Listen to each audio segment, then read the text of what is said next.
Hello again, ladies and gentlemen. We are back again with some Destiny 2. It is time for our first TWAB, or This Week at Bungie, for the month of February.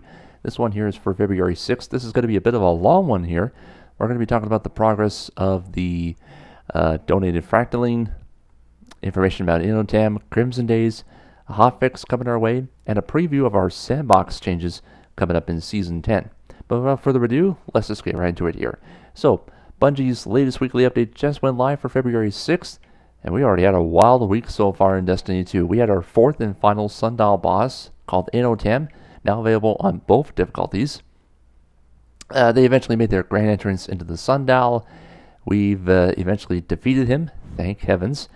And if you haven't seen the final area yet, highly recommend check my video because it looked so cool. Thank you, Bungie, you have delivered. Per usual. So, while we've completed that quest line, we've started donating fractaline not only to the tower, but to all the other places too. So again, if you donate 5,000 to the tower, boom, you get an emblem. Simple as that. Now, as mentioned for the Torchbearer Triumph, as I made a video of that, of course, if you complete all 7 stages, you get the Triumph. And most likely, the Savior title, if you've completed every single one of those triumphs so far. So, right now, Stage 3 has been completed. We've now eclipsed more than 1.2 billion fractaline. Now, it's not enough, though, because with the first 3 goals already met, Stage 4, next stop will be 2.2 billion. Alright, so there you go. That's what we got so far. Now, if you got to keep that fractaline coming, because there's been a few guardians that are investing, in the fractaline futures. Now, the final triumph for the Savior Seal will be completed, as mentioned, once the 7th stage is completed. Now, players will also have the ability to pre-order the Savior pin once they've completed all triumphs for the seal. You can definitely check it out on the rewards page. Now, as mentioned, with the calendar up on the way, there's a lot of information to cover with Crimson Days, Hotfix 2.7.1.1, and a patch note preview for Season 10. So let's just get right into it very, very quickly. So, as mentioned, Bungie released not only the trailer for Crimson Days, but, sorry, my heater was on, but they've also released some news regarding the rewards and the activities coming up for Crimson Days. But without further ado, let's just get right into the trailer. I'll talk more about that at the end of the video. Enjoy. Crimson Days. We use these holidays to honor friendship, camaraderie, love. For those of us lucky enough to find it.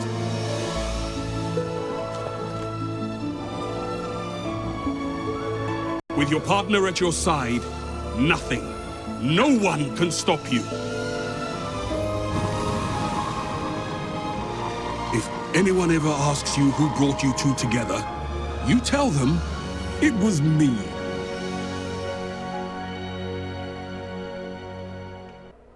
Okay, so as mentioned, Destiny 2 Crimson Days is a 1-week event, and it's free for everyone. So let's talk about that more right now. So first things first, the Crimson Doubles PvP activity will return to the Crucible. It's 2v2. You need to stay close to your partner. Now, as mentioned, there's going to be a buff and a debuff. So for the buff right here, you'll each have the heightened ability regeneration as long as you stay close to your Crimson Bond partner. But here's the bad news here's where the debuff comes into play. If you stray too far away from each other, the opponents will have an advanced radar to see your every move. Now, if you're not a fan of Crimson Doubles, I'm pretty sure this is a brand new right here. If you want to go out for a stroll in one of our PvE activities, Shaxx is going to offer some bounties for you to complete in a 2-person fire team. So, as soon as you complete the Crimson Doubles matches and bounties, you and your partner will be showered with candy hearts. And to sweeten the deal, of course, for 1 week only, the daily and weekly bounties will offer double XP. So if you haven't hit rank 100 yet, or if you're right around rank 57 or 58 or so, this is your 1 week opportunity to get that season pass to 100 as close as possible. Now, Bright Dust will also be rewarded when you complete your weekly bounties. And of course, as you begin to stockpile, the hearts, they can be exchanged to Lord Shaxx for some Crimson Days themed rewards, which includes 2 new exotic sparrows, and you can ride them in tandem to show the strength of your bond. This is the example of the sparrows right over here. And of course, if this is only your first event for Crimson Days, or didn't get any hearts in the previous events, the rewards will also be available, to be earned alongside the new sparrows. So this is the new one right here, plus rewards from previous seasons, like the sparrow, the ghost, the ward of coil. I think there's an ornament, I do believe, gifts, and so much more. Now, as mentioned, there is a brand new weapon coming to Crimson Days 2020. This one's called the Vow, and this one will be a masterworked legendary bow. Also, confectionery hearts will also be exchanged for some packages containing glimmer, with a slight chance for legendary loot. Now, if you collected both sparrows and claim the associated triumph, the exclusive emblem will be available through the Bungie rewards page. Now, I'm pretty sure it's both the, again, just the exclusive emblem. Pretty sure shaders will be up for grabs too, but I'm not 100% sure about that. Now, Eververse is also going to feature more items from previous events for Bright Dust, which will include 2 new items that are exclusive to Crimson Days. One item is going to be for Silver, and that is going to be the Heartfelt Union multiplayer emote. So here's a look at what you can get right here. Pretty sure it's just a trajectory for the ghosts, the ornament, shell, shaders, and so much more. So here's a look at the emote here, and you just saw that during the Crimson Days trailer. Here's a look at it one more time. There it is. So again, Crimson Days goes live February 11th all the way to the 18th in honor of Valentine's Day, which of course will be next Friday on February the 14th. Next up, Cutting Edge. We're going to be talking about the preview of the Season 10 Sandbox. Now, I'm going to try and go through this very, very quickly with less commentary. So as mentioned, we're a little over a month away from Season 10 of Destiny 2. So they're going to be talking more about the upcoming Sandbox. In the next few weeks, they'll be doing some upcoming changes to both weapons and abilities. Some of those changes will be all about PvP.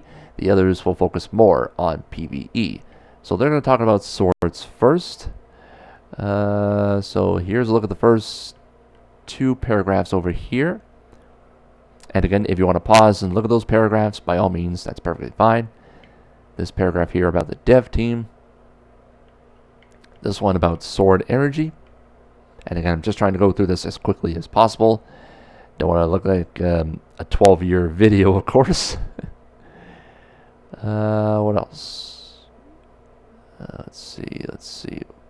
Oh, actually, let's talk about guarding here. Those are the 2 paragraphs over here. Light attacks. Again, still talking about swords. Okay, what else? Oh, okay. We did light attacks already. Now, heavy attacks are over here. 2 paragraphs. And the shield bypass. And then the last paragraph all about swords.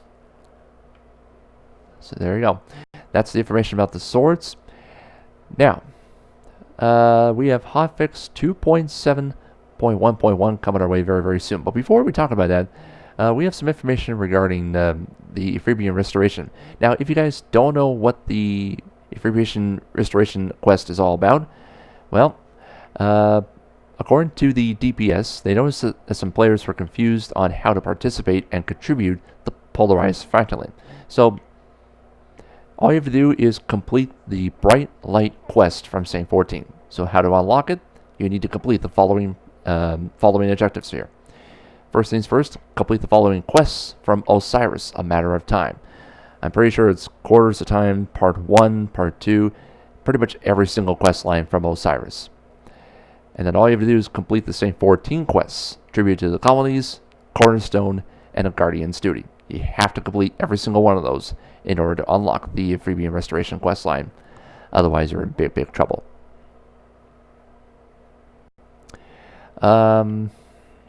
Yeah, I think we'll talk about this one next. Crimson Days returns to the Crucible. Yeah, we already know about that. we have some issues about the event. The Fire of the Crimson Days emblem, the players will be unable to accept it if they already have this emblem in the inventory. But if you delete it, this will allow you to accept the new one and complete the milestone called Welcome to the Crimson Days. Also, players who are removed from a match and rejoin will not be able to respawn until the current round is over. And the Crimson Days bounties don't advance the Crucible Bounty Vendor Challenge. And okay, now we're going to talk about Hotfix 2.1.1.1. It goes live this Tuesday. This update is going to resolve some issues currently affecting the players. So here's the preview right here. Aphrodite's Gift Triumph will retroactivity unlock for players who turn in 50 Iron Banner packages in Season of the Dawn. The Get Closer Pursuit will no longer have its progress reset when resetting Infamy. It's retroactive too, and it will auto-complete for any player who has already been above Mythic rank this season. Right now, I'm currently at Fable rank 3, but more than halfway to reaching Mythic, so I'll definitely hit it no problem for sure. And the Season 9 Iron Banner Triumph is added to tracks purchased packages from Lord Saladin. It's also retroactive. Okay, and yeah, we're not going to talk about the known issues. So, in case you guys want to know the timelines, here's what's going to happen right here. So, at 11 a.m. Eastern Time, 8 a.m. Pacific Time, Destiny 2 maintenance will be underway. And then 45 minutes later, you'll be removed from the activities per usual. And Hotfix 2.1.1.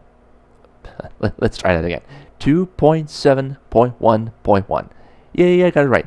Will be released, and the players will be able to log back in at noon Eastern Time, 9 a.m. Pacific. And then 1 hour later, at 1 o'clock, maintenance will be over. So there you go. Thought I'd keep it short and sweet. And there you go. So like I said, Crimson Days goes live in a few days. Pretty sure I'll be doing more PvE than PvP because, again, I suck in PvP. So, anyway, that will officially do it. What are you guys looking forward to Crimson Days? Are you going to do more PvP or PvE or a combination of the both? All I want to say to you guys is good luck, because I'm pretty sure this one might be better than last year. So thank you again for watching, everybody. Don't forget, keep donating the fractaline. Once we get all 7 stages done, we'll be able to get that Torchbearer Triumph done before the season is over. So thank you for watching. We'll see you guys next time. Take care, everybody.